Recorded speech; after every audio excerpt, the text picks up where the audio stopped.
الحمد لله نحمده ونصلي على رسوله الكريم أما بعد فأعوذ بالله من الشيطان الرجيم بسم الله الرحمن الرحيم وسارعوا إلى مغفرة من ربكم وجنة عرضها السماوات والأرض أعدت للمتقين الذين ينفقون في السراء والضراء والكاظمين الغيظ والعافين عن الناس والله يحب المحسنين والذين إذا فعلوا فاحشة أو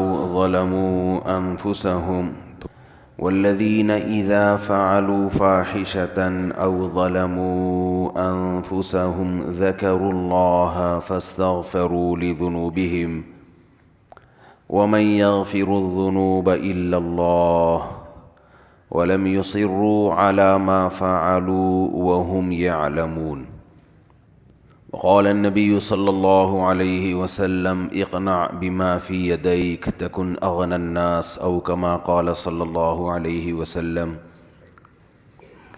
وقال النبي صلى الله عليه وسلم ذاق طعم الإيمان من رضي بالله ربا وبالإسلام دينا وبمحمد صلی اللہ علیہ وسلم نبیا۔ قرآن مجید کی آیت اور نبی صلی اللہ علیہ وسلم کی حدیث تلاوت کی ہے، پڑھی ہے، دعا ہے اللہ تعالیٰ صحیح طرح سے بات کہنے کی، سننے کی، سمجھنے کی اور پھر عمل کی توفیق عطا فرمائے۔ آج ہم بیٹھے ہوئے ہیں یہاں، کل ہم نہیں ہوں گے، ہماری اولادیں ہوں گی، نئی نسل ہوگی۔ ایک بہت بڑی حقیقت ہے، ایسی حقیقت ہے جسے دیکھ کر ہم ایسے ہی آنکھیں بند کرتے ہیں جیسے کبوتر بلی کو دیکھ کر آنکھیں بند کرتا ہے۔ سنا ہے، ایک محاورہ ہے، اب حقیقت میں کبھی میں نے کبوتر اور بلی کا ٹاکرا دیکھا نہیں ہے۔ سنا ہے کہ کبوتر کے سامنے بلی آ جائے تو کبوتر آنکھیں بند کر لیتا ہے اور وہ یہ سمجھتا ہے کہ جیسے مجھے بلی نظر نہیں آ رہی تو شاید بلی کو بھی میں نظر نہیں آ رہا۔ تو ہمارا حساب کتاب بھی ایسا ہے، موت کے تذکرے سے ہمیں نفرت ہے، موت کے بارے میں سوچنے سے ہمیں نفرت ہے، موت کا تصور اچھا بالکل بھی نہیں لگتا۔ آپ کسی محفل میں بیٹھ کے مرنے کی باتیں شروع کر دیں، لوگ بولیں گے کوئی ٹاپک چھیڑو، پہلے کم ٹینشن ہے، ابھی مرنے مورنے کی باتیں کر رہے ہو یار۔ جنازے کی باتیں اگر شروع کر دیں، آپ کہیں محفل ہو نا دوستوں کی، بیٹھے ہوئے ہیں، تو باتیں کیا ہوتی ہیں آپ کو پتہ ہے؟ باتیں اس طرح کی ہو رہی ہوتی ہیں، ہاں بھائی کیا کما رہا ہے، کیا کر رہا ہے، مفتی صاحب کے اتنے بیانات سن لیے، شادیاں کب کر رہا ہے، اور بچوں کی سپیڈ وہی ہے یا بیان سن کے تھوڑی تیز ہوئی ہے پیدا ہونے کی، اور جاب مل گئی ہے، BCom کر لیا ہے، ماسٹر کا ارادہ ہے یا نہیں ہے، یا ویسے ہی آوارہ گردی کر رہا ہے۔ ہماری صبح سے لے کے رات تک، رات سے صبح تک کی باتوں میں موت کا تذکرہ نہ ہونے کے برابر ہوتا ہے، بلکہ ہوتا ہی نہیں ہے۔ تذکرہ اتنا ہوتا ہے کہ فلاں بھی مر گیا، فلاں بھی مر گیا، فلاں، یہ خبریں چل رہی ہیں مارکیٹ میں، فلاں کا بھی انتقال ہو گیا اور فلاں بھی آج دنیا سے چلے گئے۔ یہ تو خبر ہے نا، نیوز۔ تو اس حد تک تو ہوتا ہے، وہ تو خبر کے طور پر۔ بلکہ کمال کی بات یہ ہے کہ جنازوں میں بھی موت کا تذکرہ ختم ہو گیا۔ میت کو اگر دفنانے کے لیے جا رہے ہیں گاڑی میں رکھ کے یا کندھے پہ، تو بھی موت کا تذکرہ نہیں ہوتا۔ میت کو دفنانے کے لیے قبر میں ڈال رہے ہیں، وہاں کھڑے ہو کر بھی موت کی باتیں بولو نا یار نہیں ہوتی۔ ہمیں یاد ہے بچپن میں جب میت دفنانے جاتے تھے نا، تو کم از کم راستے میں موت کی باتیں ہو جاتی تھیں کہ یار ہم نے بھی مرنا ہے، کل ہم بھی لیٹے ہوئے ہوں گے۔ اب وہاں بھی نہیں ہوتی، دفنانے کے بعد بھی نہیں ہوتی، گھر آنے کے بعد بھی نہیں ہوتی۔ بس یہ کہ یہ ہوتی ہیں کہ کیوں مرے، کووڈ-19 سے مرے، ہارٹ اٹیک سے مرے، کولیسٹرول زیادہ ہو گیا تھا اس لیے مرے، خوراکیں اچھی نہیں ہیں اس لیے مرے، بیٹیوں کی ٹینشن سے مر گئے، وہ مرے۔ اپنے بارے میں بات کر رہا ہوں میں۔ آپ کہیں گے دن بھر تو ہم موت کی باتیں سنتے ہیں، لیکن اپنی موت کے اور سامنے والے کی موت کے تذکرے بولنے پر گورنمنٹ نے پابندی لگا۔ ابھی تو زندہ ہے نا ماشاء، ابھی مرے تھوڑی ہیں۔ جب تک زندہ ہیں تو جواب تو دینا بھائی۔ تو ہماری مثال ایسے ہے جیسے میرے ایک بیٹے نے، چھوٹے بچے نے ایک جنازہ دیکھا، اس کو کیا پتہ یہ میت کیا ہوتی ہے، مجھے آ کے کہنے لگا ابو آج میں نے ایک مرے ہوئے انکل دیکھے ہیں۔ مرے ہوئے انکل، اس کا خیال تھا انکلوں کی دو قسمیں، ایک چلتے پھرتے انکل، ایک لیٹے ہوئے انکل، تو یہ بھی انکل ہیں، مر گئے تو یہ اس طرح بھی کوئی چیز ہوتی ہے۔ تو جیسے بچے کو تھوڑی پتہ ہے کہ یہ کیا ہو گیا، تو ہمارا حساب بھی ایسا ہے، جب کسی کو مرا ہوا ہم دیکھتے ہیں تو ہمارا خیال ہے یہ زندہ انکل ہیں اور یہ مرے ہوئے انکل ہیں، یہ زندہ انٹی ہیں، یہ مری ہوئی انٹی ہیں۔ یہ نہیں پتا کہ یہ مرنے کا مطلب ہے گئے۔ بحریہ ٹاؤن ہاتھ سے بولو نا کیا ہو گیا، میں آپ کے دلوں سے کھرچ کھرچ کے انشاءاللہ بحریہ ٹاؤن نکال کے چھوڑوں گا، بتا دوں میں آپ کو، بہت مسلط ہوا ہوا ہے بحریہ ٹاؤن، بحریہ ٹاؤن۔ اور ریاض ملک ہی نام ہے نا، ملک ریاض، سوری، اگر وہ میرے بیان میں آیا تو اس کے دل سے بھی انشاءاللہ بحریہ ٹاؤن کھرچ کھرچ کے نکالیں گے۔ جو مالک ہے ہم اس کو کہہ رہے ہیں کہ بھائی تم غلط چیزوں سے دل لگا بیٹھے ہو، بزنس سے منع نہیں کر رہے ہم، بزنس سے تھوڑی منع کر، وہ تو صحابہ نے کیا ہے، دل نہیں لگانا۔ مٹی کے گھر ہیں، کچی مٹی ہے، گھروندے ہیں، مٹی سے دل بہلانے والے دنیا کے سب سے بڑے بے وقوف ہوتے ہیں۔ تبلیغ والے بڑی پیاری بات کہتے ہیں، کھڑی مٹی اور پڑی مٹی۔ جماعت میں نکلو نا تو کہتے ہیں جب بنگلوں میں جاؤ اور گشت کے لیے تو متاثر نہ ہو مٹی کی۔ There are two types of مٹیز۔ جب انگریزی میں تبلیغ ہوتی تو پھر یوں بیان ہوگا اس میں، ڈسٹ تو وہ اس کو کہتے ہیں وہ گرد و غبار۔ تو there are two types of مٹیز۔ مٹیز کی کتنی قسمیں ہیں؟ دو، ایک پڑی ہوئی ہوتی ہے، ایک کھڑی ہوئی ہوتی ہے۔ اسی پڑی ہوئی مٹی کو تھوڑا لپائی پتائی کر کے بنا دو تو وہ ورلڈ ٹریڈ سینٹر بن جاتا ہے۔ تو اسی طرح انکل کی بھی دو قسمیں، ہم سب انکل ہیں نا، اپنے سے چھوٹوں کے لیے ہم کیا ہیں؟ انکل ہیں، اور جتنی خواتین ہیں وہ اپنے سے چھوٹوں کے لیے انٹی ہیں۔ معذرت کے ساتھ میں خواتین کو انٹی نہیں کہہ رہا، وہ بیان چینل سب انسبسکرائب کر دیں گی یہ انٹی کا سن کے۔ آپ انٹی نہیں ہیں، آپ اپنے سے چھوٹیوں کے لیے انٹی ہیں، ویسے آپ انٹی نہیں ہیں۔ تو لیکن وہ اپنے سے چھوٹا کسی کو مانیں گی تو بولیں گی نا۔ مسئلہ یہ اپنے سے چھوٹا کسی کو مانیں گی تو بولیں گی نا کہ میں تو کہتے ہیں سب سے چھوٹے تو دنیا میں ہم ہیں۔ اچھا خیر، تو مٹی کی دو قسمیں ہیں، کھڑی مٹی، پڑی مٹی۔ تھوڑا سا گارا مٹی لگا کے بنا دو تو عمارت بن جاتی ہے۔ تو اسی طرح انکل اور انٹیوں کی بھی کتنی قسمیں ہیں؟ دو، ایک پڑے انکل اور ایک کھڑے انکل، ایک پڑی انٹی اور ایک کھڑی۔ ہم سب ابھی کھڑے انکل ہیں، چل پھر رہے ہیں، تھوڑے دنوں میں ہم کیا ہو جائیں گے؟ لیٹ جائیں گے، اعلان ہو جائے گا جی آج فلاں کا انتقال ہو گیا، آج فلاں کا انا للہ ہو گیا۔ آپ کی دینی خدمات، آپ کی بدماشیاں، کوئی بدماش دنیا سے جاتا ہے تو اس کی برائیاں ہوتی ہیں، مر گیا اچھا ہوا، کوئی اچھا آدمی جاتا ہے تو اس کی خوبیاں بیان ہوتی ہیں، لیکن وہ ہوتا پڑا ہے، وہ اب دوبارہ پولیس سے بھی نہیں اٹھ سکتا۔ پولیس والے اٹھا دیتے ہیں الحمدللہ۔ پولیس سے یاد آیا کہ یہ جو عامل لوگ ہیں نا، عامل لوگ، ان کی بدماشی پولیس پہ نہیں چلتی، ان کے جن چڑیل بھوت۔ میں اس لیے بتا رہا ہوں، یہ میرا ٹاپک نہیں ہے، میں جلدی سے اصل ٹاپک پہ آ رہا ہوں، لیکن درمیان میں نے کہا قیام و طعام چلے گا نا، قیام و طعام درمیان میں تھوڑا بہت چلتا ہے۔ کسی خاتون کا فون آیا، کل کی بات ہے، امریکہ سے، کینیڈا سے یا امریکہ سے، وہ کوئی حرج نہیں ہے، ان کی طرف سے پابندی نہیں ہے کہ واقعہ نہ سنائیں آپ. اور یہ جو ٹیلی فون ہے نا، یہ ہمارے حضرت کہیں جاتے نہیں تھے، آخری عمر میں بالکل بند ہو گئے تھے، مصروفیت بڑھ گئی تھی، فون کھلا ہوا تھا. تو ہم یہ کہتے تھے کہ حضرت جن ٹاپک پر بیان کرتے ہیں یہ تو بالکل معاشرے کی دکھتی رگ کو پکڑ رہے ہیں، جاتے یہ کہیں ہے نہیں، تو ان کو دنیا کا پتہ کیسے چلتا ہے کہ دنیا میں ہو کیا رہا ہے؟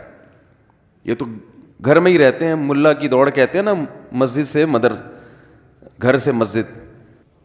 تو حضرت فرمایا کرتے تھے یہ جو فون ہے نا، یہ مجھے پوری دنیا کی خبریں دیتا ہے، ہو کیا رہا ہے. تو ہمیں بھی ٹیلی فون جو ہے نا بتاتا ہے گھروں میں ہو کیا رہا ہے.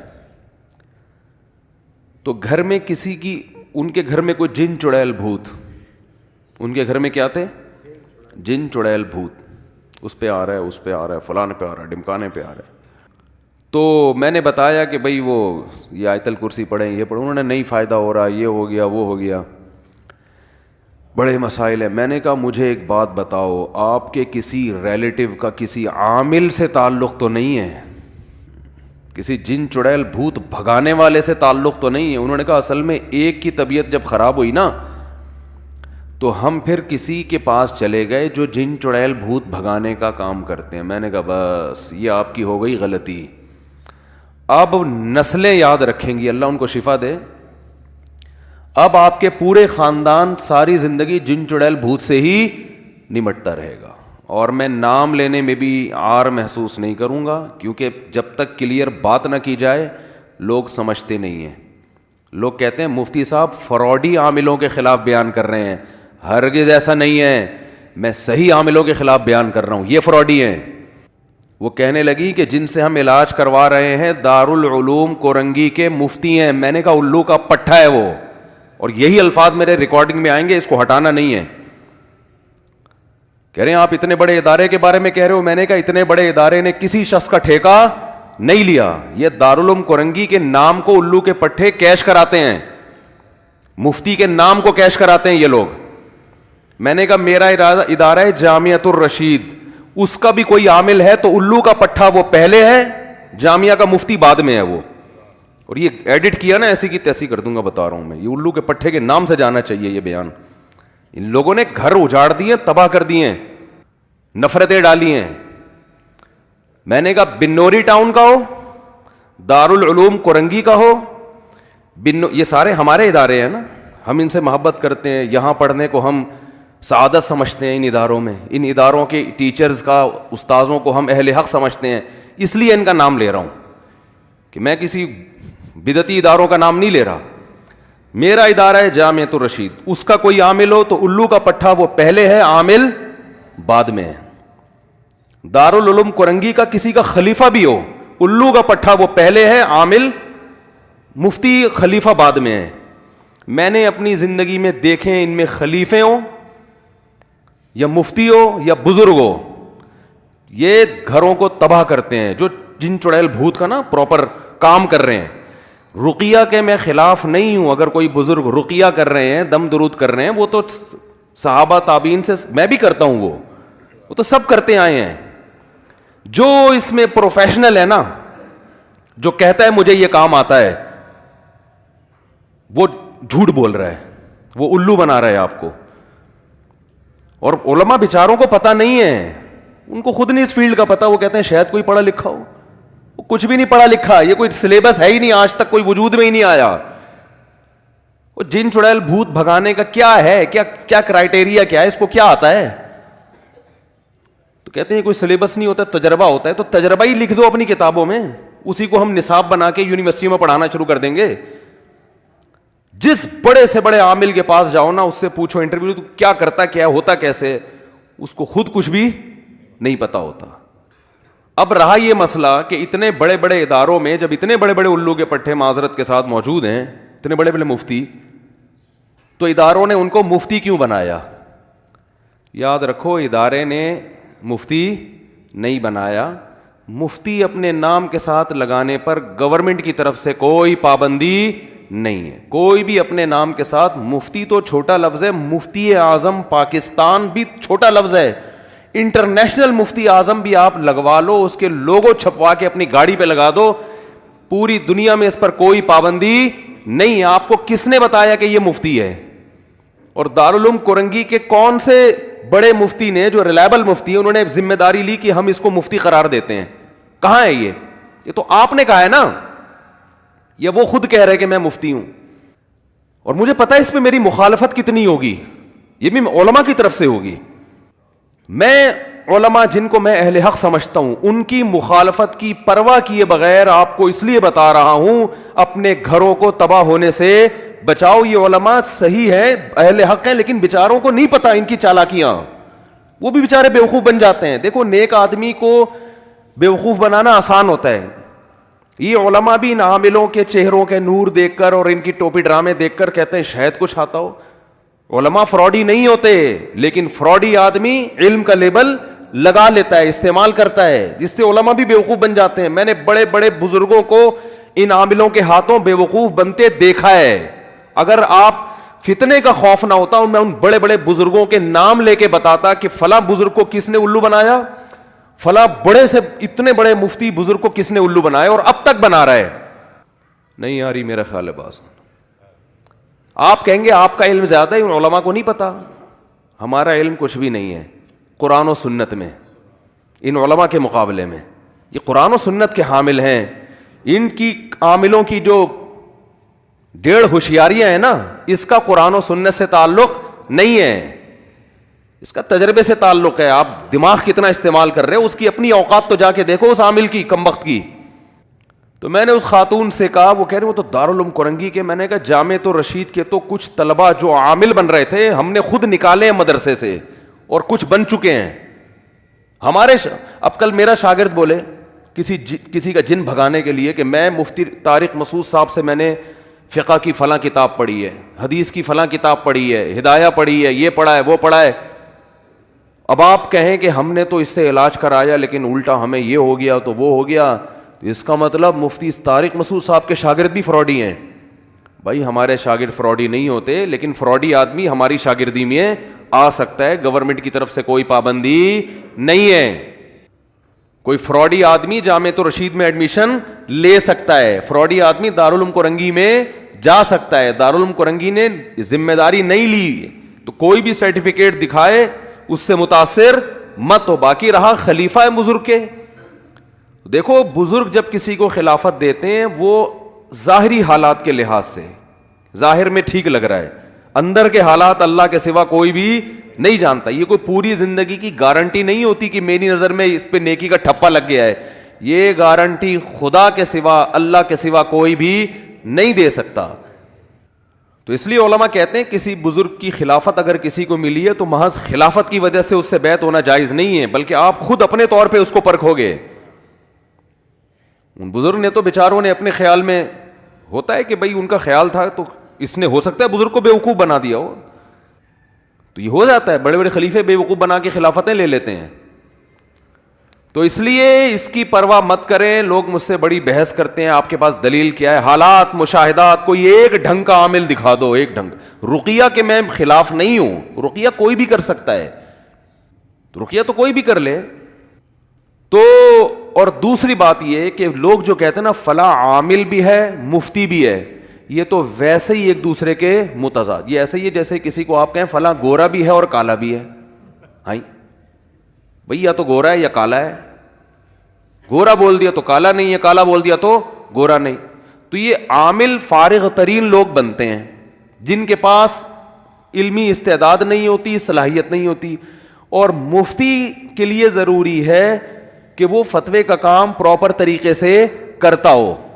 1-2 سال میں جیسے کوئی ڈاکٹر نہیں بن جاتا. دیکھو ایم بی بی ایس کر کے کوئی doctor, M B B S کی ڈگری آتے ہی کلینک کھولنے کی اجازت ہوتی ہے؟ بولو نا یار. بھائی بھی ایک پروسیس ہے, 2 سال ہاؤس جاب ہے, تجربہ تو کرو. پہلے کسی بڑے ڈاکٹر کی نگرانی میں آپ مریضوں کا علاج کریں, آپ مریضوں کا علاج کریں آپ بڑے ڈاکٹر کی نگرانی میں, تاکہ اپنے تجربے کی بھینٹ چڑھانے کے بجائے کسی پراپر کسی ڈاکٹر. پھر کچھ خاص شعبے ہوتے ہیں, ان میں ہوتے 10-15 سال میں جا کے ریلائبل ڈاکٹر بنتا ہے. ورنہ وہ ہمیشہ اپنے سینئر سے ہی پوچھتا رہتا ہے کہ سر آپ مشورہ دیں, کیا کرنا ہے, مشورہ دیں.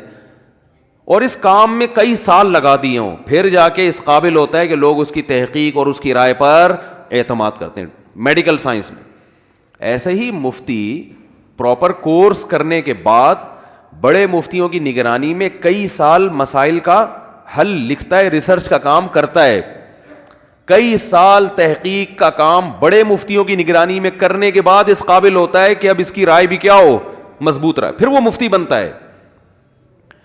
اور اس کے پاس اتنا ٹائم ہی نہیں ہوتا کہ لوگوں کے جن چڑیل بھوت بیٹھ کے بھگاتا رہے وہ, کیونکہ یہ کام اور دونوں جمع نہیں ہو سکتے.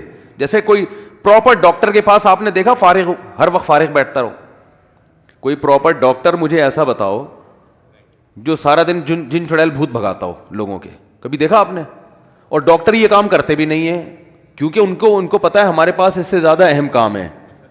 بھائی ہم لوگوں کا حقیقت میں علاج کر رہے ہیں نا, تو کوئی ڈاکٹر یہ کام نہیں کرتا, کوئی انجینئر یہ کام نہیں کرتا, اس کے پاس پراپر کام بہت, انجینئر جو واقعی انجینئر ہو اس کے پاس کتنے کام ہوتے ہیں, کوئی سائنٹسٹ یہ کام نہیں کرتا.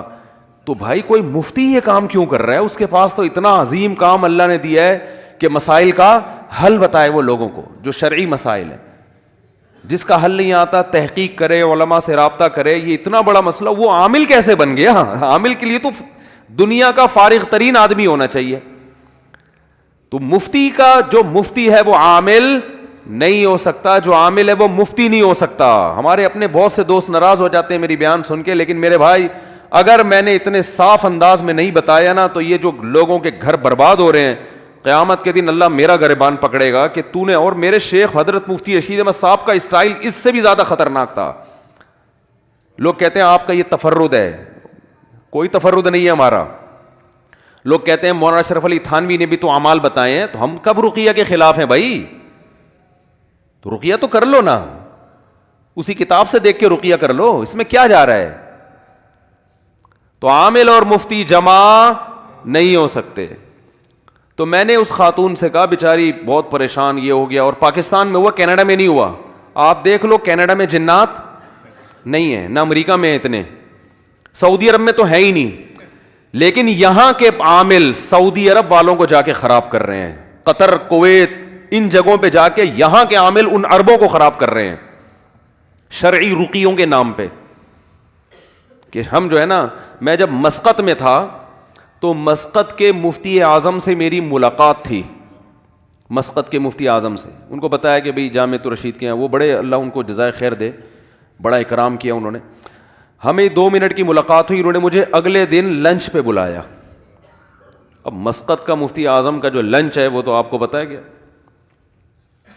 وہ تو حکومتی لیول پہ ان کی بڑی وہ ہوتی ہے. اگلے دن انہوں نے مجھے بلا لیا کہ آپ نے ظہر کا کھانا ہمارے ساتھ کھانا. ہماری نیت کھانے کی نہیں ہوتی الحمدللہ, ملاقات کی ہوتی ہے کہ چلو اس بہانے ملاقات ہو جائے گی. میں پہنچ گیا ان اپنے دوستوں کے ساتھ جو بھی ہمارے میزبان تھے. ظہر کی نماز ہم نے وہیں پڑھی مسجد میں. ظہر کے بعد انہوں نے ہمارے لیے کھانے کا انتظام کیا ہوا تھا. اب ہم جانے لگے ہیں تو 2 بندے ٹکر گئے جو بن بلائے آئے تھے, عربی تھے, کویت سے آئے تھے, بن بلائے نا. وہ ان کو کہ بھی ہم بھی آئے ہیں آپ سے بات کرنی ہے. وہ انہوں نے کہا آپ نے ٹائم تو لیا نہیں؟ نہیں جی ہمیں بہت ضروری کام ہے.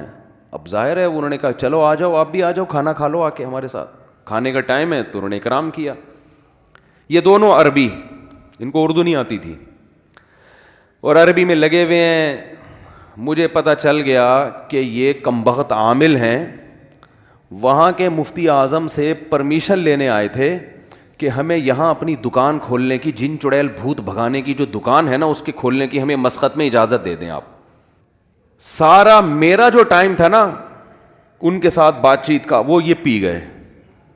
اب ظاہر ہے وہ مصروف آدمی ہیں, اور وہ شرم اور مروت میں ان کمبختوں کو بھگا بھی نہیں رہے ہیں. اور وہ کمبخت یہ بھی نہیں دیکھ رہے کہ یار یہ بندہ پاکستان سے آیا ہوا ہے ملنے کے لیے, اس کو بات کرنے دو. نہ پہلے جا کے انہوں نے مفتی اعظم کو مکھن لگایا ہے. یہ سارے عاملوں کا طریقہ واردات ہوتا ہے کہ آپ اتنے نیک, آپ اتنے بڑے, آپ اتنے, وہ ایسے ٹائٹ آدمی وہ اس مکھن گیری میں نہیں آیا. مکھن او میں, اور ہم شرعی طریقے سے رقیہ کرتے ہیں اور ہمیں آپ کی پرمیشن چاہیے. ہم یہاں تاکہ اس میں اچھا ان کا سب کا ہوتا ہے جعلی لوگوں سے دیکھیں اگر آپ ہمیں نہیں کرنے دیں گے, 2 نمبر لوگ اس کام میں بہت گھسے ہوئے ہیں, یہ ان کو سمجھا رہے ہیں نا مفتی اعظم, 2 نمبر لوگ ورنہ 2 نمبر لوگ ہیں. پورا نچوڑ لیا انہوں نے, کھانا کھلایا, اس کے بعد بولا پتلی گلی سے چلو نکلو. میں نے کہا اللہ کا کتنا بڑا فضل ہو گیا کہ یہاں گورنمنٹ ان چیزوں کو پنپنے نہیں دیتی, ورنہ اور مسقط میں آپ کو ایک بھی جن چڑیل بھوت نظر نہیں آئے گا. لیکن جو عامل جس علاقے میں جائے گا نا, جن اتارنے والا, وہ اپنے ساتھ بڑی بڑی چڑیلیں لے کے جاتا ہے وہ.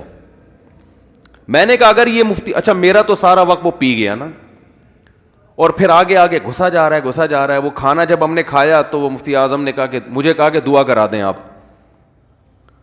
تو میں نے کہا آپ بڑے ہیں, آپ کرائیں. ابھی یہ بات چل رہی تھی, وہ شروع ہو گیا میں کراتا ہوں, کیونکہ اپنی تصویریں کھینچ رہا ہے. صحیح ہے نا, کیونکہ وہ سیلفیاں بھی ہو رہی ہیں, اور پھر دنیا کو دکھائے گا کویت جا کر یا پاکستان آ کر کہ مفتی اعظم کے مجلس میں دعا کس نے کروائی, وہ اپنے بارے میں نے کروائی. تو ان چیزوں کو کیا کرائے گا یہ کیش, کہ یار وہ میرے سامنے بیٹھا ہوا ہے 2 زانوں اور کھانا بھی کھلا رہا ہے, اور میں اتنا بڑا آدمی ہوں, تو میں کیسے جن نہیں بھگا سکتا. تو لوگ ان چیزوں سے کیا ہوتے ہیں متاثر, یار یہ تو بڑی پہنچی ہوئی فلم ہے بھائی, ہم نے ایک تصویر نہیں لی, جن کو باقاعدہ انوائٹ کیا گیا ہے کھانے پہ ٹھیک ہے نا, اور وہ تصویریں بھی, اور پھر دعا کراتے ہوئے رو رہا ہے. کھانے کے بعد دعا میں تو ویسے بھی رونا دھونا اچھا, ہم کو میت تھوڑی ہے, کوئی جنازہ تھوڑی پڑا بھائی, تھوڑی سی دعا کا مطلب یہ تھا بھائی اللہ برکت دے اہل خانہ کو رزق میں زبر, یہی ہوتا ہے نا. الحمدللہ الذی اطعمنا وہ کرا رہا ہے, اتنے ہاتھ یوں کر لیا ایسے, فل شو بازی. تو ہم اتنا ٹائم ہو چکا تھا, 1.5-2 گھنٹے وہ پی گیا. ہم نے کہا جی السلام علیکم, جا رہے ہیں ہم, تو کیا بات کرے آدمی بیٹھ کے. تو میں نے کہا یار یہ بھی, ہاں. اور آپ کے جو پاکستانی عامل ہیں یہ بڑے بہت آگے ہیں بھائی, یہ آپ کی سوچ سے بہت آگے کی چیزیں ہیں. یہ جا رہے ہیں سعودی عرب, عربوں کو بیوقوف بنا رہے ہیں, کویت جا رہے ہیں وہاں بیوقوف بنا رہے ہیں, اور پتہ نہیں کیا کیا کر رہے ہیں. ابھی تک کویت میں ایک صاحب 15 سال شارجہ میں رہ کر آئے, کہہ رہے ہیں میں نے پورے پٹھان تھے ہمارے دوست, کہہ رہے ہیں 15 سال میں ایک جن بھوت کا کیس نہیں دیکھا.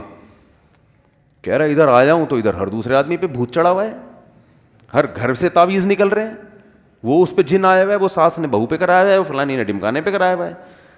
میں نے کہا یہاں سے لے جاؤ 2-4 کویت میں, وہ ابھی تک سکون سے ہیں, تو لے جاؤ. میں نے کہا یہاں سے جن اتارنے والا عامل لے جاؤ آپ, پھر دیکھو عربوں کی ایسی کی تیسی نہ ہو جائے. کچھ لوگ رقیہ کی حد تک کرتے ہیں, اس کے ہم خلاف نہیں ہیں, وہ تو میں بھی کرتا ہوں. اور بعض بزرگوں کے دم میں اللہ نے طاقت زیادہ رکھی ہے, وہ ان کی کرامت ہے, وہ کرتے ہیں تو زیادہ اچھا فائدہ ہو جاتا ہے. یہ تو اس حد تک ہم رقیہ کے خلاف نہیں ہیں. تو میں نے اس خاتون سے کہا, میں نے کہا آپ نے کسی عامل سے تعلق قائم کیا ہوگا, اور یاد رکھو دارالعلوم کورنگی کے جتنے بڑے حضرات ہیں کوئی کسی عامل کی ذمہ داری نہیں لیتا نہ, اور جامعۃ الرشید میں بھی بنوری ٹاؤن میں کوئی کی ذمہ داری نہیں لیتا, ادارے کی سطح پہ کوئی نہیں بولا جو ہے جو خود بھگتو. لوگ کہتے ہیں پھر یہ برات کا اعلان کیوں نہیں کرتے, ہمارا تعلق نہیں ہے. ایسے تو ہر طرح آپ نے اندازہ کیسے لگا لیا کہ ان کا تعلق ہے, تو آپ خود کیوں فرض کر کے بیٹھے ہوئے ہو. تو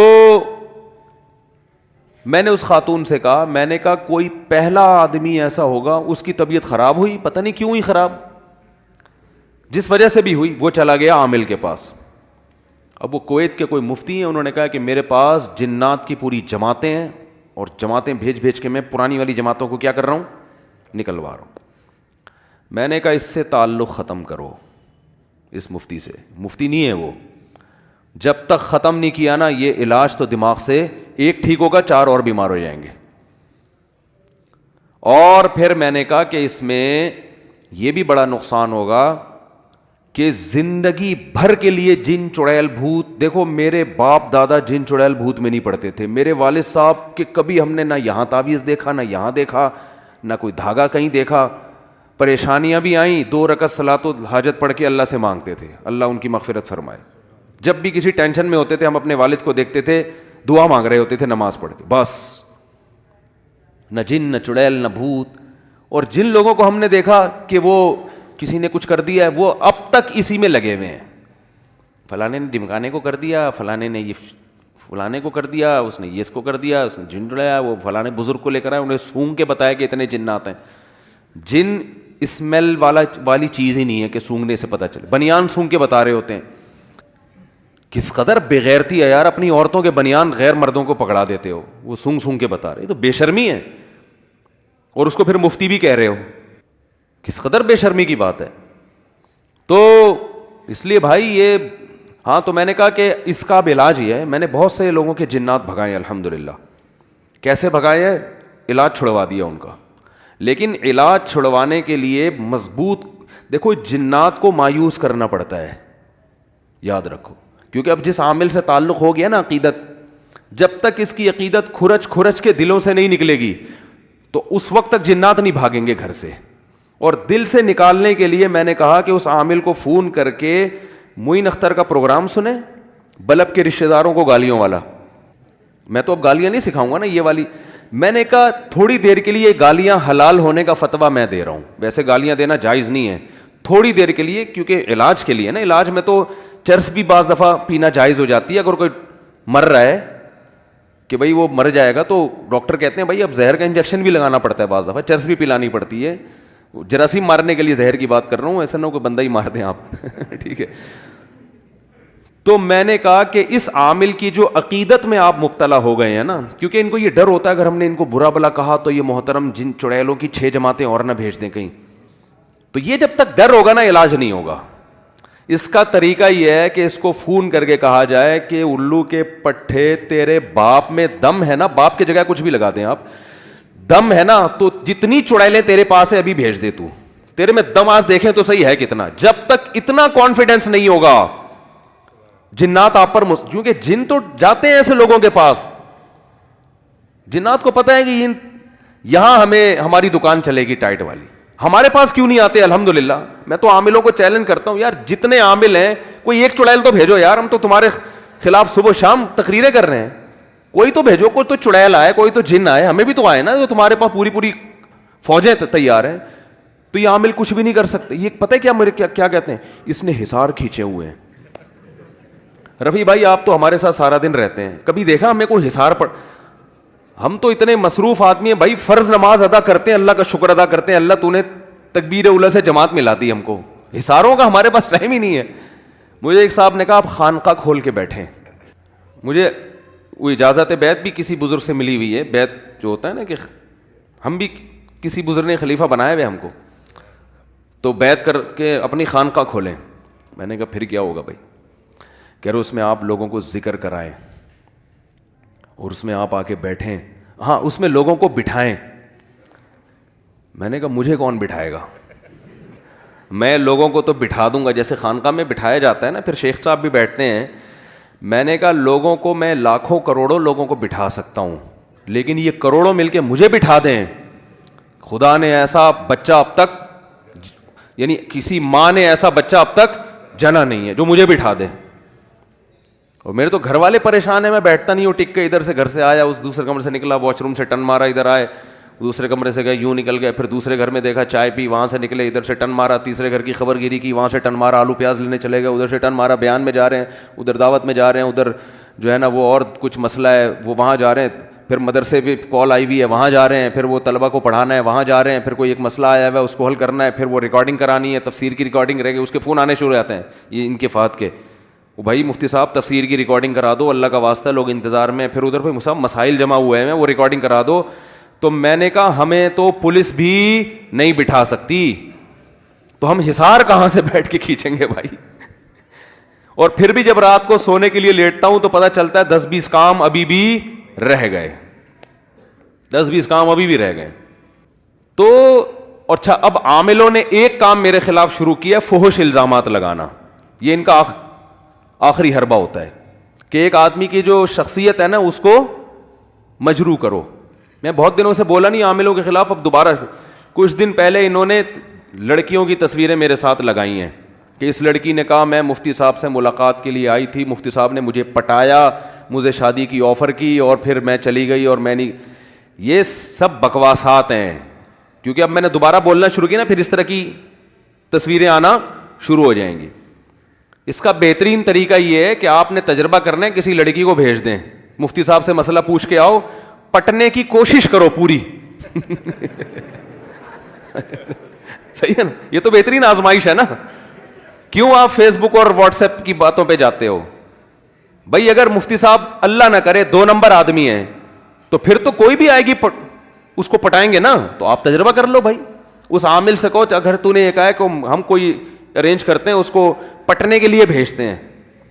اللہ کا شکر ہے ہم کوئی بہت نیک آدمی نہیں ہے, کوئی تعریف نہیں کر رہا, لیکن یہ پٹانے وٹانے والے کام الحمدللہ اللہ نے بچا کے رکھا ہوا ہے. کوئی بڑی بات نہیں کر رہے ہم, اللہ نے بچایا ان پٹانوں سے. یہ کسی کو پٹا دیا اور یہ کر دیا. باقی جس نے شادیاں کرنی ہوتی ہیں وہ پٹانا, وہ تو ڈائریکٹ شادی کی آفر کرتا ہے. اب آپ کہو اچھا ہم کسی کو بھی بھیج دیں آفر کر دو گے, ایسا بھی نہیں ہے. ایسا بھی نہیں ہے کہ کوئی بھی اٹھ کے آ جائے آفر کر دے. اور اگر کر بھی دی ہے تو آپ کو کیا تکلیف ہو رہی ہے بھائی؟ اول تو ہم ایسے آفر نہیں کرتے, لیکن اگر فرض کرو کر دی ہے آفر, تو آفر کرنے کے بعد ہی شادی ہوتی ہے نا, بغیر آفر کے تھوڑی ہوتی ہے. آپ لوگ کی جتنی شادیاں ہوئی ہیں بغیر آفر کے ہوئی ہوئی ہیں. دیکھو فرشتوں نے آ کے آپس میں نکاح پڑھا کے چلے گئے تھے, پہلے پیغام بھیجا جاتا ہے, بھائی بھیج دیا, قبول کرنا ہے کرو, نہیں کرنا ہے نہیں کرو, اس میں کیا ہے, یہ تو ویسے ہی جائز ہے.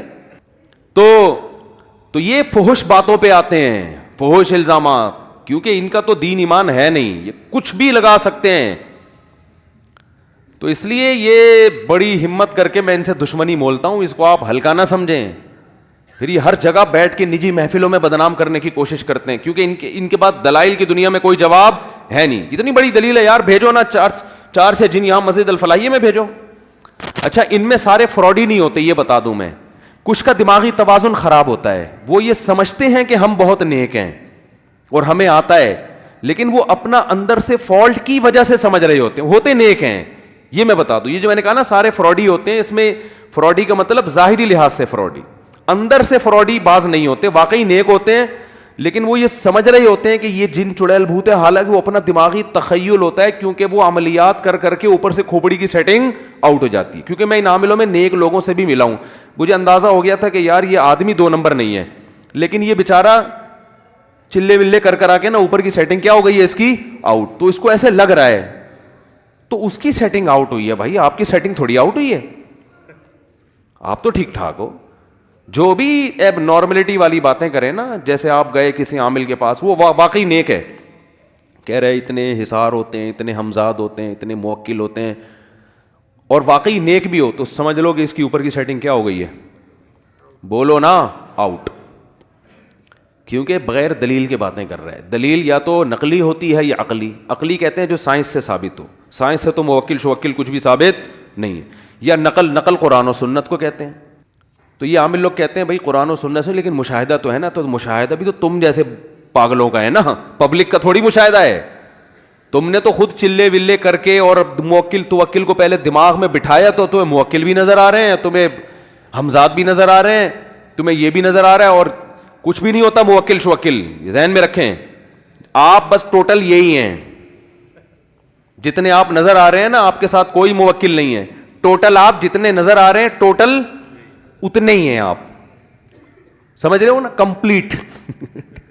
ہاں ایک شیطان ہے, حدیث میں آتا ہے, جو ہر بچے کے ساتھ لگا ہوا ہوتا ہے, وہ برائی کی طرف رغبت دلاتا رہتا ہے, بس وہ تو ہے, وہ تو سب کے ساتھ ہے. اور ایک فرشتہ جو ہے وہ اچھائی کی طرف رغبت دلاتا ہے. تو یہ موکل, یہ ہمزاد نہیں ہے, یہ تو ہر ایک کے ساتھ ہمیشہ سے ہوتا رہا ہے. یہ اس کو کنٹرول نہیں کیا جا سکتا, وہ اللہ نے آزمائش کے لیے. اور 2 فرشتے اللہ نے یہاں بٹھائے ہوئے ہیں, ایک نیکی لکھ رہا ہے اور ایک بدی لکھ رہا ہے. اور کچھ فرشتے اللہ نے حفاظت کے لیے رکھے ہوئے ہیں, بس وہ ان عاملوں کے کنٹرول میں نہیں ہے. تو بھائی بچاؤ اپنے آپ کو یار ان فضول قسم کے لوگوں سے. اور اگر اللہ نہ کرے کسی پہ جن چڑیل بھوت آ جائے, تو اس کے بارے میں بھی حدیث میں ہمیں چیزیں ملتی ہیں. صحابہ نے رقیہ کیا, ان کو تو نہیں آتا تھا, لیکن سورہ فاتحہ پڑھی, فائدہ ہو گیا. پھر بھی فائدہ نہ ہو, جیسے ایک صحابیہ رسول اللہ صلی اللہ علیہ وسلم کے پاس آئیں, یا رسول اللہ میری یہ حالت ہو جاتی ہے, میں تڑپنے لگتی ہوں, جسم کے کپڑے پھاڑ دیتی ہوں, یہ ہو جاتا ہے وہ ہو جاتا ہے. آپ صلی اللہ علیہ وسلم نے فرمایا کہ اگر تم اس بیماری پہ صبر کرو گی تو میں تمہیں جنت کی ضمانت دیتا ہوں, اور اگر چاہتی ہو تو اللہ سے دعا مانگوں گا, یہ بیماری ٹھیک ہو جائے گی تمہاری, لیکن پھر جنت کی گارنٹی نہیں ہے. پھر یہ ہے کہ اگر اعمال ہوئے تو جنت, برے اعمال ہوئے تو جہنم. لیکن اگر اس بیماری پہ صبر کرتی ہو اور اسی میں گزارا کرنا ہے موت تک, تو میں تمہیں جنت کی ضمانت دیتا ہوں. آپ نے یہ تو نہیں فرمایا کہ وہ فلاں جگہ مشہور عامل ہیں, وہ بڑا ٹائٹ علاج کرتے ہیں اس کا. نہ خود نبی نے فرمایا کہ بیٹھو میں حصار کھینچتا ہوں اور میں یہ کرتا ہوں اور میں یوں کچھ بھی نہیں. خود نبی پہ جادو ہوا تو سورہ فلق سورہ ناس اللہ نے نازل کی, بھائی یہ دم کیا کریں. مجھے صحابہ کے دور کے کسی مشہور عامل کا نام بتاؤ آپ. ہم لوگ کہتے ہیں مفتی کا نام بتاؤ, بتا سکتے ہیں صحابہ کے دور کے مشہور مفتیان کرام کون تھے؟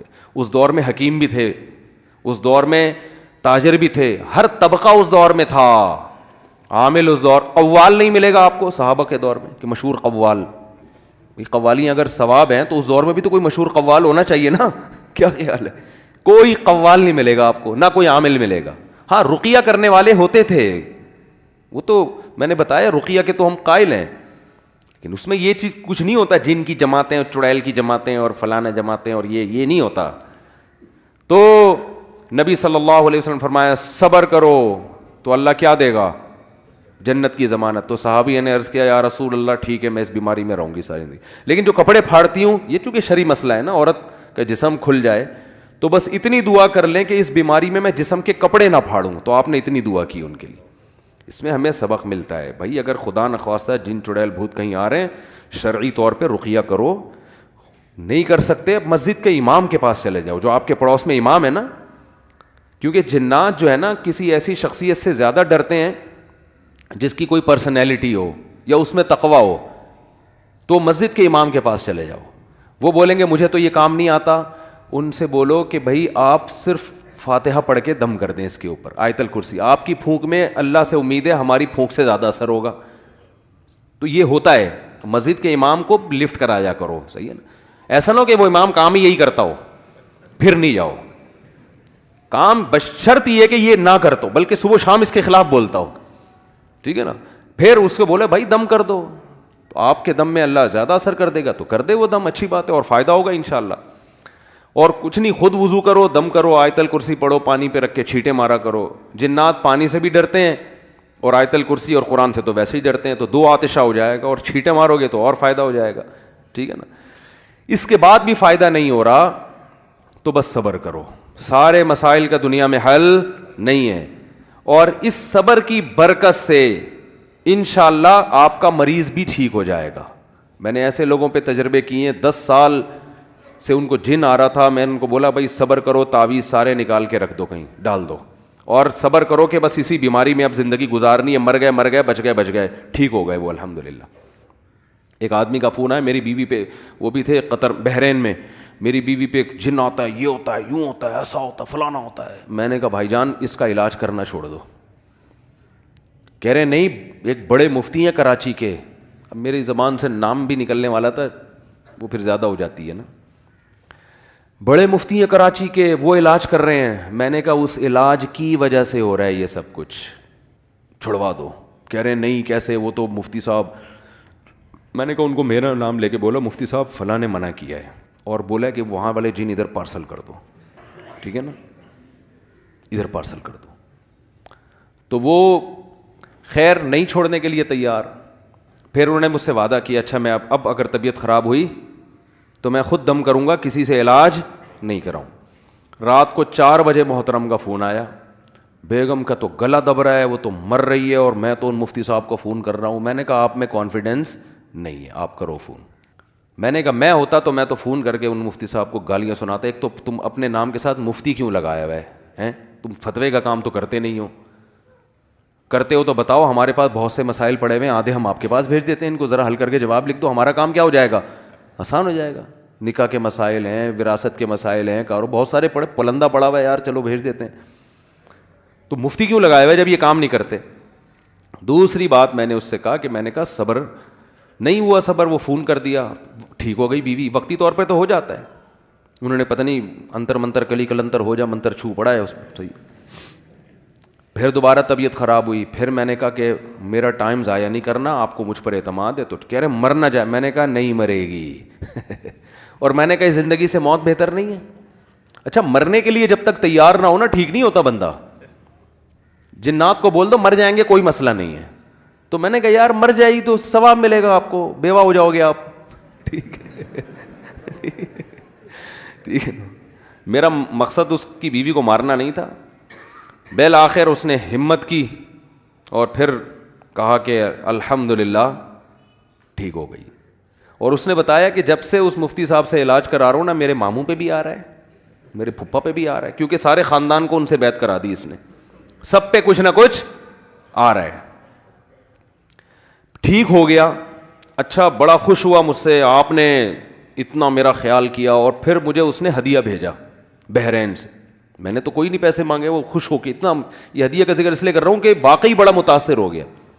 لیکن یہ عاملوں کی محبت آرام سے نکلتی نہیں ہے. کچھ دن بعد پھر فون آیا, مفتی صاحب وہ تو فراڈی تھے, لیکن ابھی میں نے ایک عامل آیا, اس نے میری گھڑی دیکھے بغیر بتا دی کون سی ہے, یہ بندہ صحیح ہے, کیونکہ اس نے میری گھڑی دیکھی نہیں ہے اور گھڑی کا ماڈل بتا دیا, یہ تو بالکل کیا لگ رہا ہے. میں نے کہا یہ بھی فراڈی ہے. کہہ رہے نہیں اس میں نے کہا دفعہ ہو یہاں سے, تمہاری ایسی کی تیسی. ہم نے نمبر ہی بند کر دیا. میں نے کہا فالتو تھوڑی ہے, مجھے تو چاہتا ہے وہ ہدیہ واپس کروں. لے بھائی واپس. تو بات کہاں, اتنا اچھا موضوع چل رہا تھا. تو بھائی یہی ہے کہ اگر خدا نخواستہ گھر میں جن چڑیل بھوت آ رہے ہیں تو بھائی بس خود ہی چھینٹے میٹے مار دیا کرو. آیت الکرسی کا بڑا اثر ہوتا ہے, سورہ فاتحہ کا بڑا اثر ہوتا ہے. اگر ہے تو وہ ان کے پاس جانے کی ضرورت نہیں. کہتے ہیں کہ قرآن میں اثر نہیں ہے, قرآن میں اثر ہے, لیکن یہ کہاں لکھا ہوا ہے کہ تو جو پڑھے گا وہ اس میں تو اثر ہوگا اور مسجد کے امام صاحب پڑھیں گے اس میں اثر نہیں ہوگا, یہ کہاں لکھا ہوا ہے. دوسری بات یہ ہے, ایک اور بات دماغ میں آئی تھی, نکل گئی یہ ٹاپک کر کے, پھر میں اصل کی طرف آتا ہوں جلدی سے. دماغ سے ہی نکل گئی یار, اتنی اہم بات تھی. تو چلو نکل گئی تو نکل گئی. انہوں نے کوئی بددعائیں ودعائیں دے رہے ہوں گے بیٹھ کے.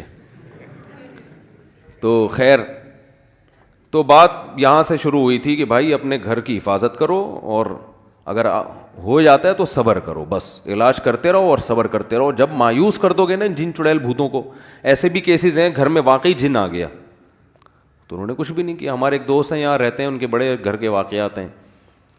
وہ کوئی پرانی عمارت ہوتی ہے نا, بعض دفعہ ایک فلیٹ تھا بہت پرانا بوسیدہ, اس کے بارے میں مشہور تھا اس میں جنات ہیں, کوئی جاتا نہیں تھا وہاں نا, ڈرتے تھے. ایک فنٹر چلا گیا, اس نے بولا ایسی کی تیسی جن چڑیل بھوت. بولا کچھ بھی نہیں ہے, جا کے دروازہ بجایا, اندر سے آواز آئی کون.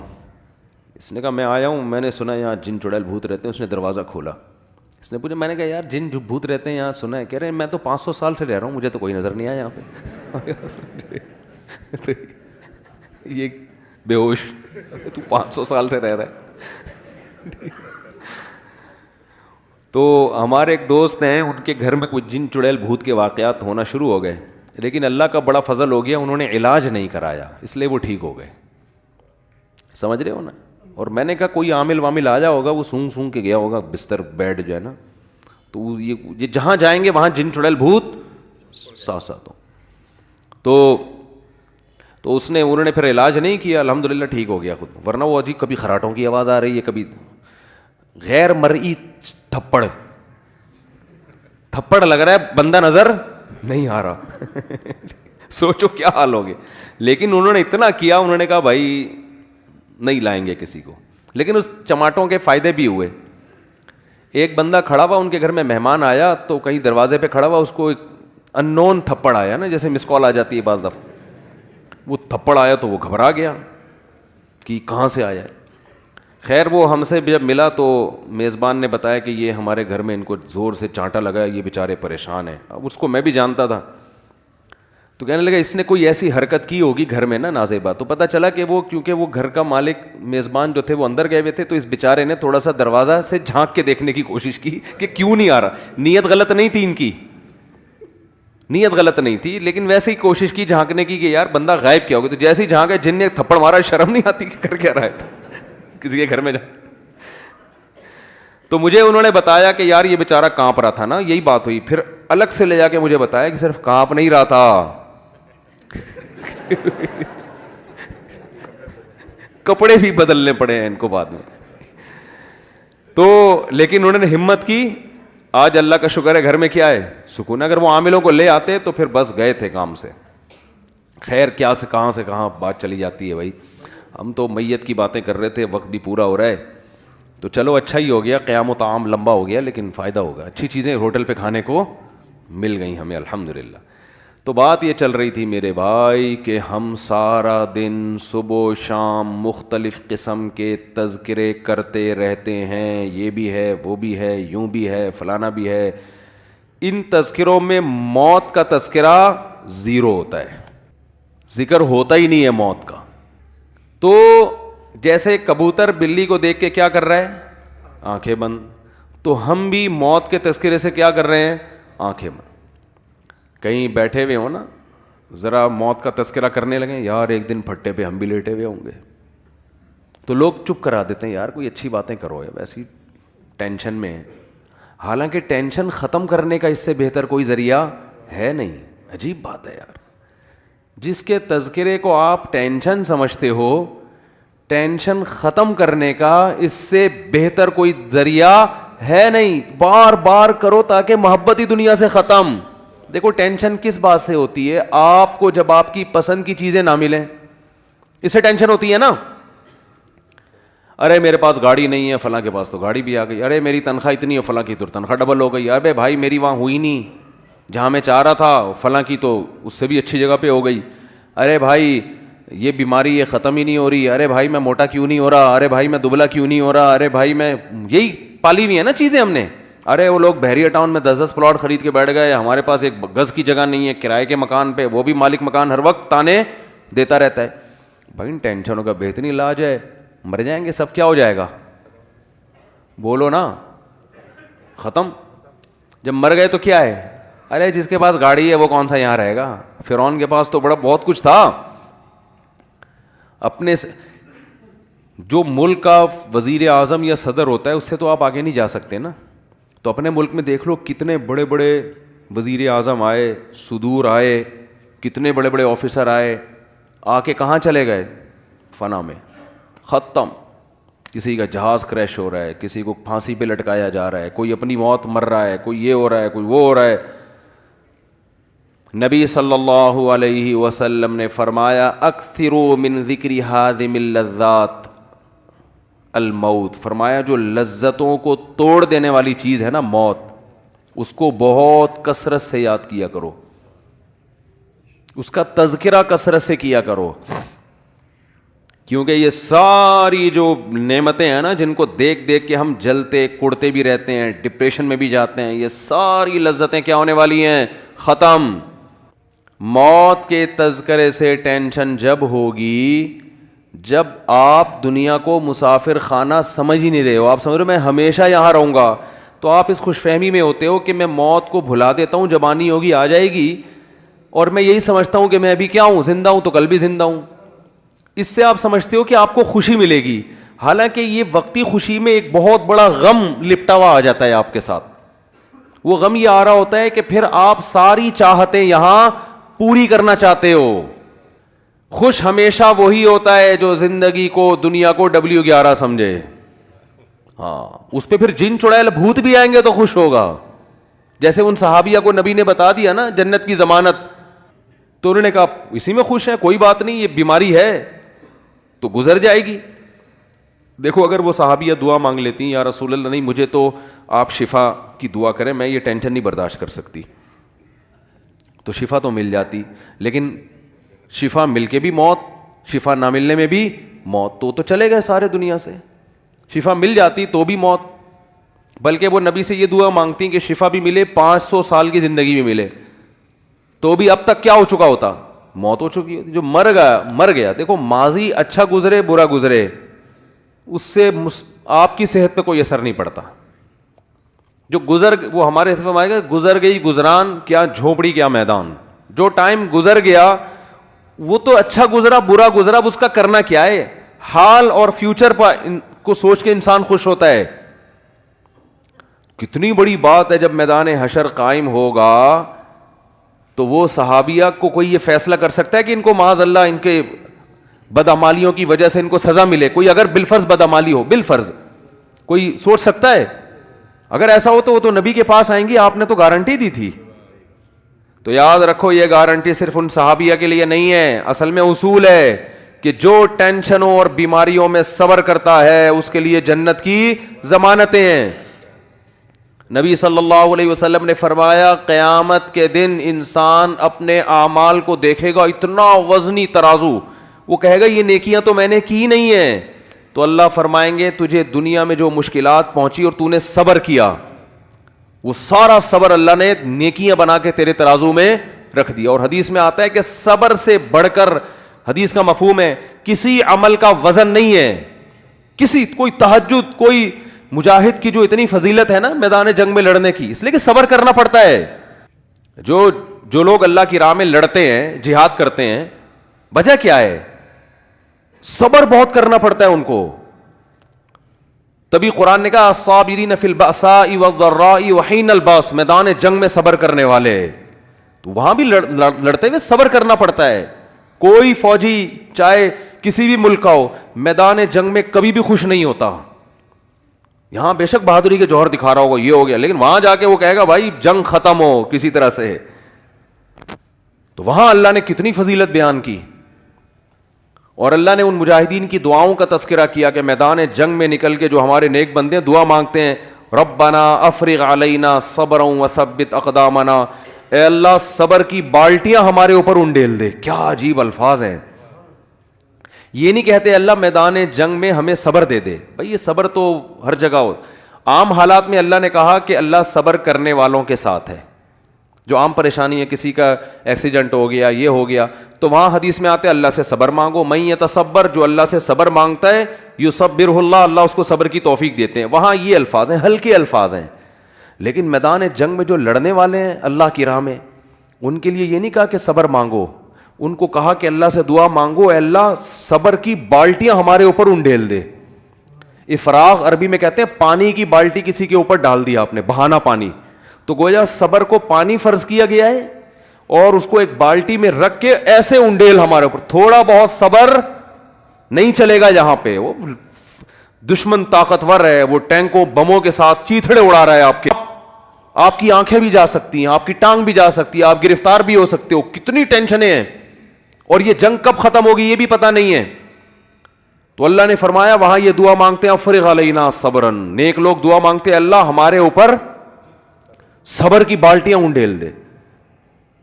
تو کس قدر, تو اللہ نے کیوں جنت, حدیث میں آتا ہے من قاتل فواق ناقۃ, جو اونٹنی کا عرب لوگ دودھ نکالا کرتے تھے نا, تو دودھ جیسے ہی ختم ہوتا ہے اس کو چند سیکنڈ کے لیے چھوڑتے ہیں تاکہ تھوڑا سا دودھ دوبارہ جمع ہو جائے, پھر دوبارہ نکالتے ہیں. تو آپ صلی اللہ علیہ وسلم نے فرمایا جس نے اللہ کی راہ میں قتال کیا, لڑا, اتنی دیر جتنی دیر میں اونٹنی کے دودھ کو دھونے کے لیے چھوڑا جاتا ہے, چند سیکنڈ ہوتے ہیں, وجبت لہ الجنہ, اس نے جنت اپنے اوپر واجب کر لی. تو کیوں ہے بھائی یہ فضیلت؟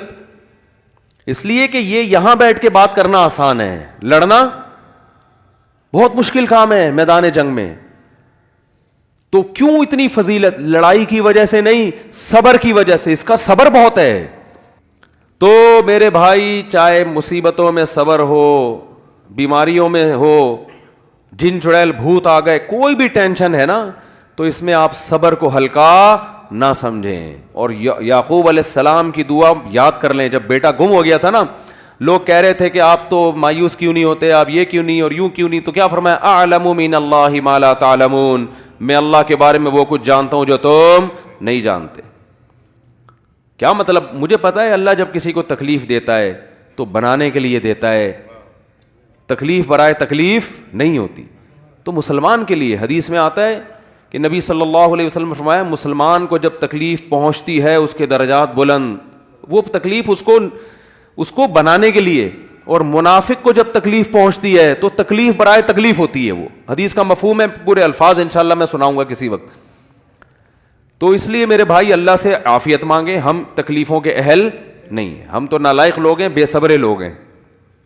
ایک صحابی نے جب نبی سے یہ بیان سنا نا صبر پہ, کیسا صحابی کا جذبہ, اللہ سے مصیبتیں مانگنے لگے, دعا مانگ رہے ہیں اللہ مجھے مصیبتیں دے تاکہ میں صبر کروں.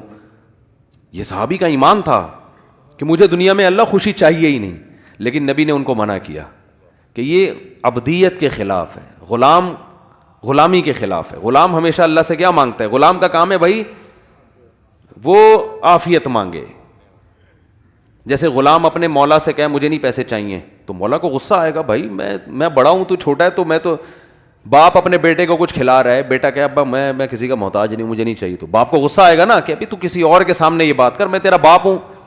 تو اس لیے اللہ کو بھی یہ اللہ چاہتے ہیں کہ بندے مجھ سے خوشیاں مانگے, غم نہ مانگے. غلامی کا تقاضا یہی ہے. تو اللہ سے خوشی مانگو, اے اللہ ہم بے صبر لوگ ہیں, اے اللہ ہم سے مصیبتیں برداشت نہیں ہوتی, ہم نالائق ہیں. تو اللہ سے عافیت مانگے, اے اللہ ہمیں شکر کی نعمت سے ہی نواز دے, بس تو ہمیں نعمتیں دے اور شکر کی توفیق دے دے, اسی سے ہمارے گناہ معاف کر دے, اسی سے ہمارے درجات بلند کر دے, مصیبت نہ مانگی جائے. تو مانگنا تو اللہ سے یہی چاہیے بھائی, اور واقعی ہم اہل نہیں ہیں. لیکن اگر اللہ کی طرف سے کوئی مصیبت آ گئی ہے تو اس کو بھی نعمت سمجھو. بڑے بڑے لوگوں کو اللہ نے ان مصیبتوں میں نوازا ہے. علماء کہتے ہیں عبادت کر کے انسان اتنے اونچے درجات حاصل نہیں کر سکتا جتنا مصیبت پہ صبر کر کے اونچے درجات ملتے ہیں اس کو, اللہ کا قرب بھی ملتا ہے اس کو. اللہ تعالی ہم سب کو سمجھنے کی, عمل کی توفیق عطا فرمائے. وما علینا الا البلاغ.